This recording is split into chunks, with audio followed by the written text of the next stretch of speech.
प्रिय भक्तों, हरे कृष्णा। आज हम आपको सुनाने जा रहे हैं श्री भक्तमाल की कथा में भक्तमाल की कथा से साध्वी सखू बाई की कथा। जैसा कि प्रिय भक्तों, भक्तमाल कथा में बहुत ही सच्ची घटनाएं, जो भी कथाएं दी हैं भक्तों की, वे सब सच्ची घटनाएं हैं। तो आज हम ये ऐसी एक सच्ची कथा सुनाने जा रहे हैं साध्वी सखू बाई की। ये महाराष्ट्र में एक करहार नामक गांव है, महाराष्ट्र में।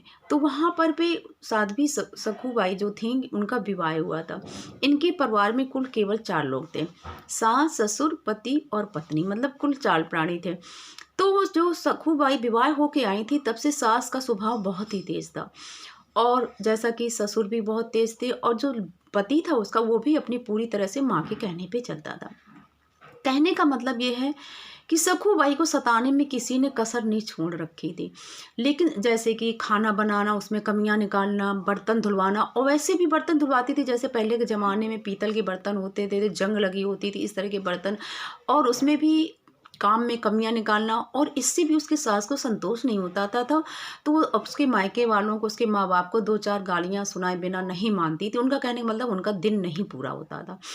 तो इस तरह से, लेकिन साध्वी सखूबाई जो थी, अब हम सखूबाई का बताते हैं कि जो सखूबाई थी वो भगवान की परम भक्ता थी। उन्हें कोई फर्क नहीं पड़ता था कि मेरे साथ क्या हो रहा है, क्या है। उन्होंने जो भी, मतलब कहने का मतलब कि जो भी उनके साथ व्यवहार था, सास का, ससुर का, तो वो सिर्फ ये सोचती थी कि ये मेरे कर्मों का भोगफल है। उन्होंने कभी भी भगवान से शिकायत नहीं की कि मेरी सास ऐसा करती हैं या ससुर ऐसा करती हैं। ना उनको कभी भी उन्होंने पलट करके जवाब दिया। सिर्फ उन्होंने ये सोचा कि मैंने पिछले जन्म में, उससे पिछले जन्म में कुछ ऐसे कर्म किए होंगे जो कि आज मुझे ये सब फल मिल रहा है। इस तरह से उनका जीवन चल रहा था, और वो निरंतर भगवान का भजन करती थी। जैसे कि काम झाड़ू लगाए तो भगवान का जैसे नाम जप करती थी, वो निरंतर भगवान का नाम जप करती रहती थी। तो एक बार क्या हुआ कि वहाँ पर कृष्णा नदी थी। तो पहले के लोग हैंडपैप वगैरह नहीं होते थे, कुएं भी बहुत ही कम होते थे, तो नदी से ला करके पानी से भोजन वगैरह बनता था पहले के टाइम पे। ये आज से कम 304 साल पहले की कथा है। तो वो पानी लाने गई तो वहाँ कृष्णा नदी पर, तो उन्होंने देखा कि बहुत से तीर्थयात्री जा रहे थे। वहाँ पंढरपुर पास ही में सब लोग तीर्थयात्री जा रहे थे। आषाढ़ की शुक्ला की एकादशी को पंढरपुर में बहुत बड़ा मेला लगता है। तो उन्होंने सोचा कि एक तो जो उनके साथ हो रहा था, उनसे उनका संसार से मन हट गया था, बैराग हो गया था। फिर भी उन्होंने सोचा क्यों ना मैं भगवान की भक्ति करूं, मैं भी भगवान के दर्शन करूं। ये सोच करके जो मेला जा रहा था 10-15 लोगों का, उनके साथ में उन्होंने घड़ा छोड़ के उन तीर्थयात्रियों के साथ वो होली लिए। बात जाकर के किसी ने कह दी, जाकर के किससे, सखू के बाई के सास, ससुर और पति से। जब सास को ये बात पता चली तो एकदम क्रोध से पुकार उठी। उन्होंने कहा बेटा जाओ और बहू को मारते हुए लाओ। अब ये बात पता चली तो पति गया और कृष्णा नदी से उसको घसीटते हुए घर लाया। अब उनने सोचा, सास ससुर ने, कि अब क्या किया जाए, कहीं ऐसा ना हो कि ये कभी चली जाए। तो उन्होंने कहा, सखू बाई की सास जो थी वो बोली, बेटा ऐसा करो, इसके घर में एक खंभा था, जैसे पहले के टाइम पे खंभे पे घर बने होते थे, तो उनका उस खंभे में इसको बांध दो। और उसको पति ने इतनी जोर से बांधा उसके हाथ पैरों के कि उसमें सूखी सी हड्डी में उसके गड्ढे बन गए, उसके निशान बन गए। उनका अब ठीक है, अब ये कहीं नहीं जा पाएगी। इतना बांध दिया, और क्या कहते हैं, अब वो सखूबाई जो थी तो मन ही मन प्रार्थना करने लगी कि हे ईश्वर, मैं यहाँ पे बंधी पड़ी हूँ, मैं आपके दर्शन करना चाहती थी, और मुझे आपके एक बार मरने के पहले एक बार आपके दर्शन करना चाहती हूँ। कृपया कुछ ऐसी कृपा करें कि मुझे आपके दर्शन हो जाए। जो सखूबाई की पुकार थी वो सच्ची पुकार थी। उसने एक बार भी अपने सास, ससुर, पति के लिए गलत शब्दों का प्रयोग नहीं किया या उनसे भगवान की शिकायत नहीं करी। एक बात ये भी हम कहना चाहेंगे कि जो भगवान की सच्ची भक्ति करता है, उसके हृदय में सामने वाले के प्रति कभी भी बैरपन, द्वेष की भावना नहीं आती है। सामने वाला का व्यवहार जैसा भी हो, ऐसे लोगों को ही भगवान पसंद करते हैं। निर्मल मन जन सो मोहि पावा, मोहि कपट छल छिद्र न भावा। सखूबाई की पुकार बैकुंठ धाम में पहुंच गई। अब जो भगवान विष्णु यानी कृष्ण भगवान आए, और उन्होंने क्या किया, एक स्त्री का रूप बना लिया, और सखूबाई से बोले कि जाओ तुम सखूबाई, तुम जाओ और पंढरपुर, मैं तुम्हारी जगह पर बन जाती हूँ। उस समय की बात है, कोई था नहीं घर में। और उन्होंने सखूबाई के बंधन को छोड़ दिया। तो सखीबाई बोली, तुम बंधोगी? बोले, हाँ मैं बन जाऊंगी। तो सखूबाई ने जल्दी से उनको अपनी जगह में स्त्री बेस, उनको सखूबाई को नहीं मालूम था कि ईश्वर है, बांध दिया, और चली गई। और भगवान ने, अब जब वो सखूबाई चली गई तो उन्होंने पूरी तरह से सखू का रूप बना लिया। अब यहाँ पे वो तो पंढरपुर चली गई भगवान के दर्शन करने के लिए। अब यहाँ पर जो सास ससुर थे, पति थे, वो आते तो 10-20 उनको गालियाँ सुनाते और सखूबाई को, और अपना काम करते। तो ये भगवान भी सखूबाई की तरह बिल्कुल बहू की तरह सुन रहे थे ये सब बातें उन्होंने। खैर कोई बात नहीं। तो भगवान जी के दर्शन किए सखूबाई ने इधर पंढरपुर में। अब उसने प्रतिज्ञा कर ली कि जब तक मेरा ये शरीर रहेगा मैं पंढरपुर में ही रहूँगी, इस शरीर से मैं बाहर नहीं जाऊँगी। अब इतनी प्रतिज्ञा करी। अब यहाँ पर वे जो सकू रूप बेशधारी भगवान जी बंधे थे, तो उनके पति ने ये सोचा सखूबाई के कि देखो तो 15 दिन हो रहे हैं इनको बंधे हुए, कहीं मेरी पत्नी मर गई तो हमारे समाज में बड़ी बेइज्जती हो जाएगी, लोग क्या कहेंगे कि इन्होंने अपनी पत्नी को मार डाला। तो सखूबाई को पति को थोड़ा दया आई, उसने जा कर के उसके बंधन खोल दिए। वो तो भगवान जी थे। तो और उनका कि जाओ तुम नहा धो लो, तुम भूखी होगी, खाना बना के खा लो। अब भगवान भी चुपचाप बढ़िया बहू की तरह खड़े हुए सुन रहे थे। गए, उन्होंने भोजन बनाया, सबको खिलाया पिलाया। लेकिन आज का जो भोजन था इसमें एक विलक्षण स्वाद था। उस भोजन के प्रभाव से सास की, ससुर की, पति की बुद्धि सुधर गई, क्योंकि वो तो भगवान के हाथ का बनाया हुआ भोजन था। तो स्वाभाविक है कि बुद्धि तो सुधरेगी, इसमें तो कोई शंका नहीं है।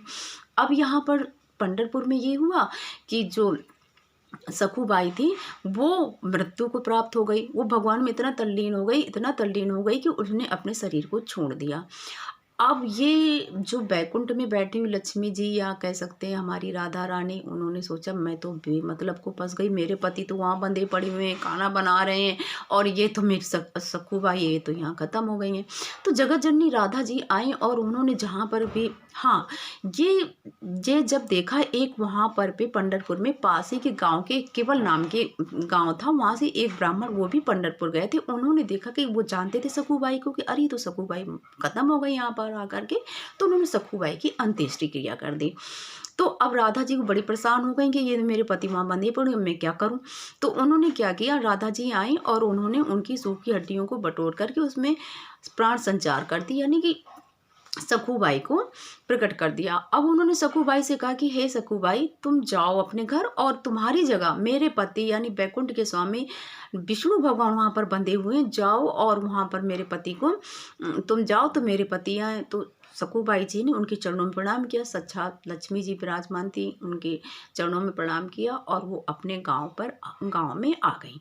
अब जब ये गांव में आई तो नदी के किनारे, जो कृष्णा नदी में, भगवान तो सब जानते हैं, उन्होंने पानी घड़ा उठाया, जा रही नदी पानी लेने, और वो जाकर के जहाँ से सखूबाई आई उसको घड़ा पकड़ा दिया। अब लेकिन सखूबाई तो जान चुकी थी कि ये तो भगवान जी हैं। उन्होंने चरणों में प्रणाम किया और कहा आपको मेरी वजह से कष्ट उठाना पड़ा। भगवान ने कहा कोई बात नहीं, जो भक्त मुझसे सच्चा प्रेम करते हैं और सबके हृदय में प्रेम की भावना होती है, उनके मैं बहुत ही करीब होता हूँ। भगवान ने कहा जाओ तुम। तो सखूबाई घर आ गई। अब उसने देखा कि उसके सास ससुर पति के व्यवहार में बहुत बदलाव है।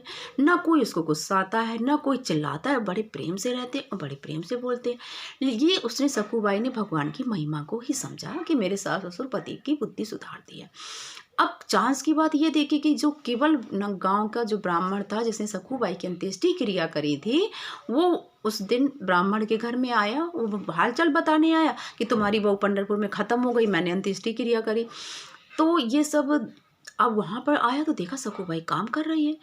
तो उसने सास ससुर पति को बाहर बुलाया, बोले ये कौन है। बोले मेरी बहू है, खाना बना रही है, काम कर रही है।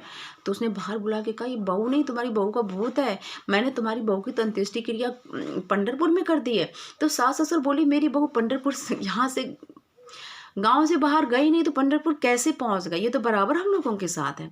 लेकिन ब्राह्मण जो था वो नहीं माना, उनके ने बुलाओ अपनी बहू को, पूछो कुछ बात जरूर है। बहू को बुलाया गया। अब सास ससुर पति और ब्राह्मण देवता, उनने कहा बेटा बताओ क्या बात है, तुम क्या पंढरपुर गई थी। अब पंढरपुर गई थी तो तुम तो बराबर हमारे साथ, ऐसा कैसे संभव है। जो भगवान के भक्त होते हैं कभी झूठ नहीं बोलते। सखूबाई ने फिर पूरी सच्ची घटना बताई कि हे पतिदेव, हे सासू माँ, वो मैं नहीं थी जो आपके पास बंधी हुई थी, वो भगवान थे। भगवान मेरा बेस बना के आपके पास रुके हुए थे और वो भक्तों की रक्षा करते। इतना जब कथा सुनी तो सास ससुर पतिदेव की आंखें खुल गई। उन्हें सोचा अरे हम लोगों ने मतलब भगवान के रूप में जितने दिन भी सखूबाई के रूप में वो रहे हैं, उनसे काम करवाया, उनसे सेवा करवाई, उन्हें बड़ा पश्चाताप हुआ। उन्होंने सखूबाई के चरण छूने लगे तो सखूबाई ने रोक दिया, नहीं आप मेरी माँ हैं, आप मेरे कैसे पैर छू सकती हैं, मैं आपकी बहू हूँ। अब सबकी आंखों से पश्चाताप के आंसू निकलने लगे। सबने उन जगदीश्वर को प्रणाम किया। अब सखू बाई की भक्ति की महिमा से, प्रभु की कृपा से सबके अंतःकरण शुद्ध हो गए। पति, सास, ससुर और सब भगवान की भक्ति में लग गए। और सखूबाई के ही मतलब कह सकते हैं भक्ति के प्रताप से भगवान को उनके सास, ससुर और पति के सामने प्रकट होना पड़ा। ऐसी होती है भक्तों की महिमा। कहने का मतलब हम लोग भी को भी भगवान की भक्ति करें, उनका नाम जप करें तो भगवान भी हमारी सहायता करते हैं। भगवान सबके साथ हैं। हरे कृष्णा।